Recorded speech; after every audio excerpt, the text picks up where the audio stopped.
things have changed. Welcome to Watch Mojo, and today we're counting down our picks for the top 10 classic SNL skits that wouldn't fly today. For this list, we're looking at both sketches and recurring skits from SNL that just wouldn't pass muster anymore because of modern social mores. Number 10, Canteen Boy. This Adam Sandler character is probably best known for appearing in a sketch when Alec Baldwin co-hosted in 1994. You know, it seems like the moment you get out of the city, all your problems just sort of fade away. Baldwin plays a predatory scoutmaster who takes an interest in Canteen Boy, and poor Canteen Boy is made uncomfortable by his advances. Whoops! My shirt fell off. Viewers were upset that SNL would make light of pedophilia and molestation, and future broadcasts of the sketch showed that Canteen Boy was actually not a child, but merely a 27-year-old man-child. Still, given today's sensitive climate around sexual harassment and assault, it'd be hard to see SNL doing a sketch similar to this. You're very funny, Canteen Boy. Make me laugh some more. Number 9, Lyle, the Effeminate Heterosexual. I'm just crazy about you. We've got to stop seeing each other, Susan. Dana Carvey played this suburbanite dad twice, in 1989 and 1992. The premise of the sketches is that all of Lyle's friends and family assume Lyle is gay because of his outward appearance, but actually he's straight. Well, he doesn't suspect a thing, baby, I swear. How could he not? Well, he thinks you're gay. What? That's insane! Then he's confused as to why anyone would think such a thing, completely unaware of the signals he's sending. But why would I want... What? Oh, that's insane. On what basis do you come to that conclusion? Views on the LGBTQ+ community have changed since the last Lyle sketch aired, with the public being more accepting. Not only is being gay not seen as a big deal, but mocking stereotypes found in a Lyle sketch would also draw anger. You get upstairs! You get upstairs! You are grounded! You stay there until you figure out that I am not gay! Okay, Dad, I'm sorry. I just thought... Forget it. Number 8, The Situation Room, Tiger Woods Accidents. When Tiger Woods was caught up in a cheating scandal in 2009, SNL did a sketch based on allegations that Woods' then-wife, Elin Nordegren, attacked him with a golf club. In the sketch, Woods stands by his wife addressing the media about the subject. Look, I'm not perfect. I'm far short of perfect. Yeah. Every time Tiger says something that angers Elin, she attacks him off-screen, subjecting him to further injuries. Woods then explains away the injuries by saying he was clumsy, much like a domestic abuse victim. Yeah, this is what happened. I'm just lucky my wife Elin was there to courageously call 911. I'm so glad to have her. I love her so much. The sketch drew criticism for the way it handled domestic abuse, especially since it aired during the same episode that had Rihanna as a musical guest. I offer my profound apology for these multiple transgressions. Multiple? So it happened more than once? Did I say multiple? Because... The topic has always been taboo, but today, audiences are more mindful of the subject than they were even in 2009. Number 7, The Coconut Bangers Ball. Hello, I'm Robert Goulet. Da-da-dee-da-da-da-doo. In the first sketch where Will Ferrell plays Robert Goulet, the crooner is covering the Thong Song by Sisqó and Big Papa by the Notorious B.I.G. The problem is that those songs contain versions of the N-word, which Goulet says in full. Papa, I like it when you call me Big Papa.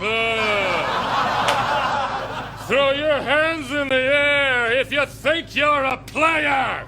Back then, it was merely shocking that Ferrell's character would be that out of touch and shameless. But now, it would be unacceptable. If Shane Gillis was let go from SNL for saying a racial slur on a podcast, you think a white cast member can get away with saying the N-word on a sketch today?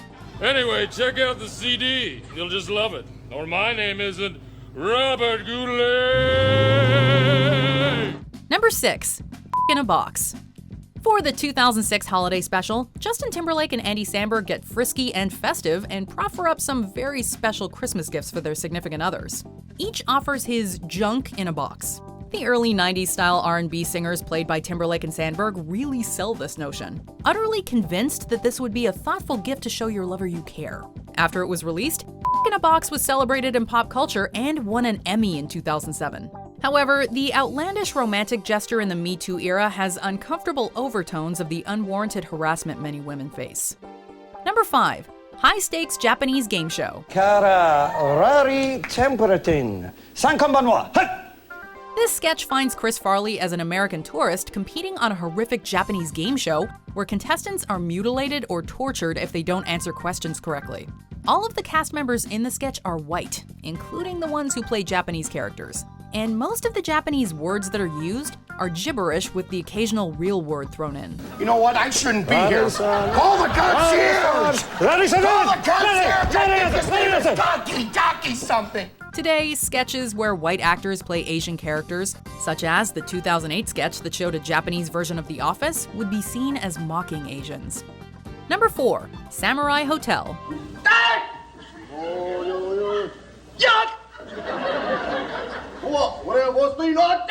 This is yet another example of a white cast member playing a Japanese character who speaks gibberish.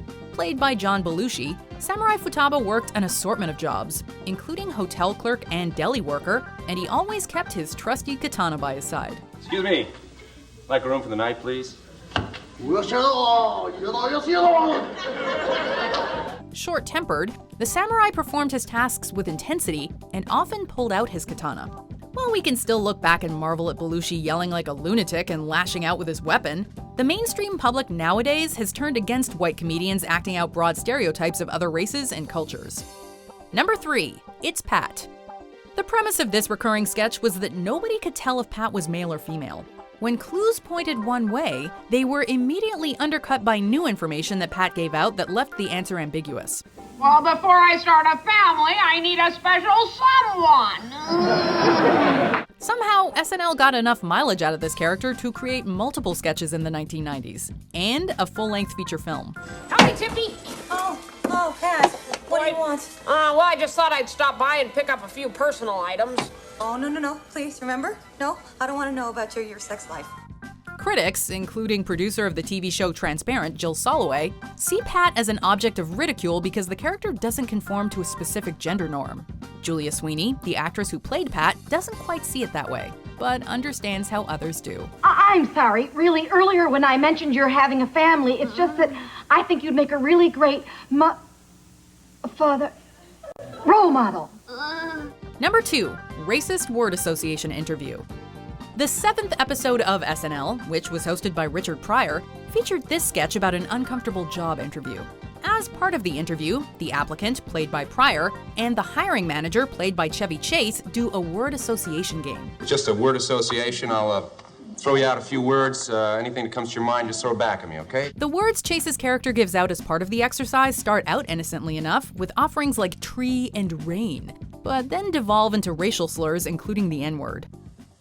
Whitey. Tar baby. As we've already noted, there is simply no way a white actor would be allowed to use the N-word in a sketch today. I think you're qualified for this job. How about a starting salary of $5,000? Your mama. Before we continue, be sure to subscribe to our channel and ring the bell to get notified about our latest videos. You have the option to be notified for occasional videos or all of them. If you're on your phone, make sure you go into your settings and switch on notifications. Number 1. Regis Philbin holds auditions for a new co-host. Okay, Reg. You're the king. Whenever you're ready, babe. Look, of course I'm ready.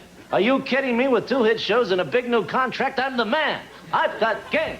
No, this ain't about Regis. But during an SNL sketch back in 2000 where Regis is looking for a new co-host, Jimmy Fallon does an impersonation of Chris Rock, which involves putting on blackface. Man, oh man, Regis Philbin.